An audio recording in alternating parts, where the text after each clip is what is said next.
Hi, it's Karen, and I'm back again with another one of What Was I Thinking?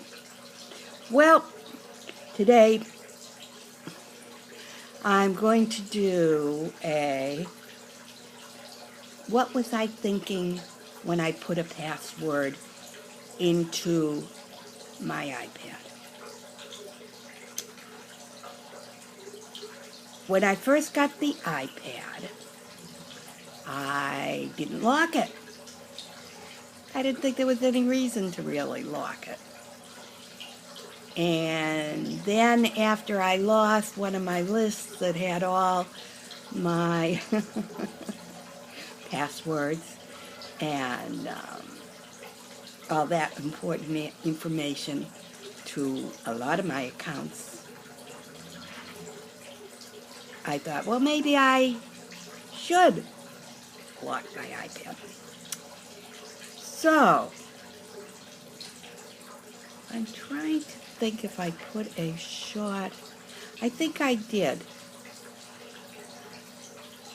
Oh, I'm not sure if I did. I was going to put in the 4-number quick codes or letter quick codes, whatever you want to say.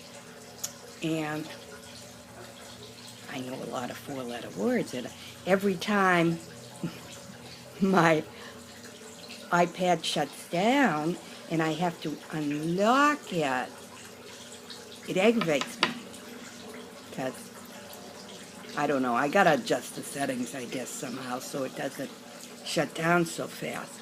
But anyway, I was thinking of all the bad words I know and I'd probably say when it locked itself up. I thought about it and I said, probably other people use those same bad words, say the same things I do, and have used those as codes. Which led me to the stupid conclusion to put in the same lock that I use on my laptop as I use, to put the same code in to the iPad that I use on my laptop. That way I'd never forget it, right? Well, when you're typing on a regular keyboard.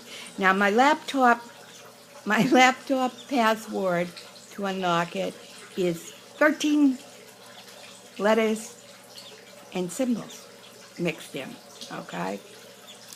Substitutes for letters. So my son had originally suggested my laptop lock name, and then he showed me how to put it in so that somebody wouldn't just spell the letters across and get in.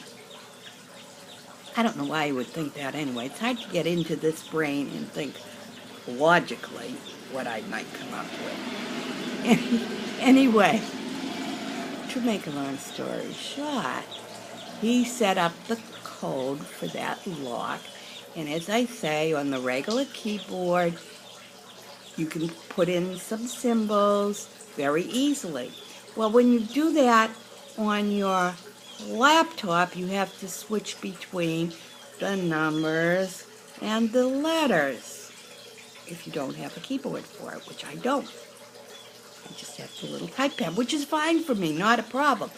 It is only a problem when you're trying to type in 13 letters and or symbols. Not so good. So, what does the genius in me decide to do? And I decided that after doing it, switching between the keyboards on my iPad, I decided this is ridiculous. But instead of going back to a 4-lock, easy access to the iPad, quick access to the iPad, I decided to go with still the 13 letter code, using just regular letters, okay? Because it's easy for me to remember, but it takes a long time.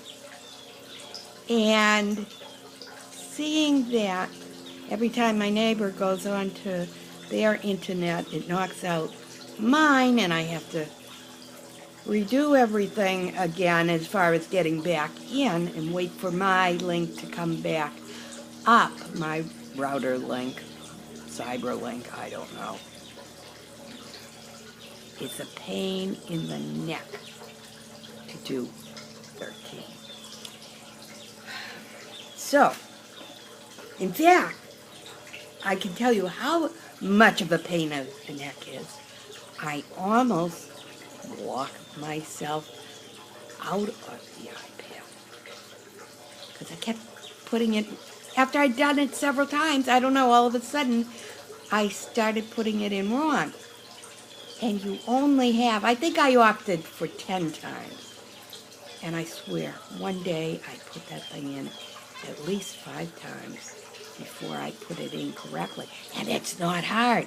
I don't know what I was doing, but obviously I was doing something wrong. So I'm sitting here and I'm thinking, what happens when you get locked out permanently? If I did something really, really, really wrong, I don't know. Does that mean you can never get it to open again? If anybody knows, would you explain it to me? Because that's a source of concern for me. Now, it isn't that hard to change my lock code.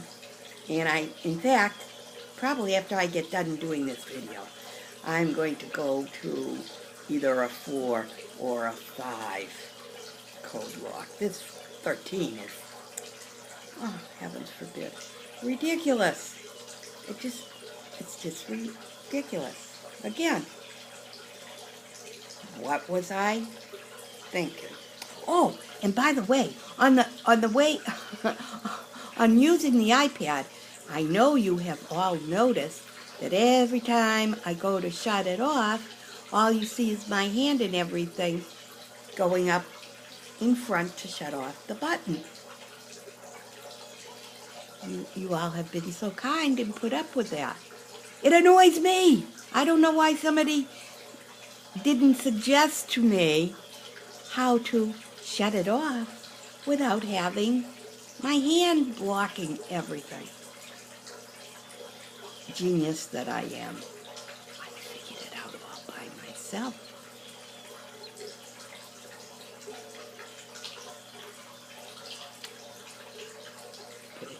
Sneak it on this side of the camera. Then you won't see it.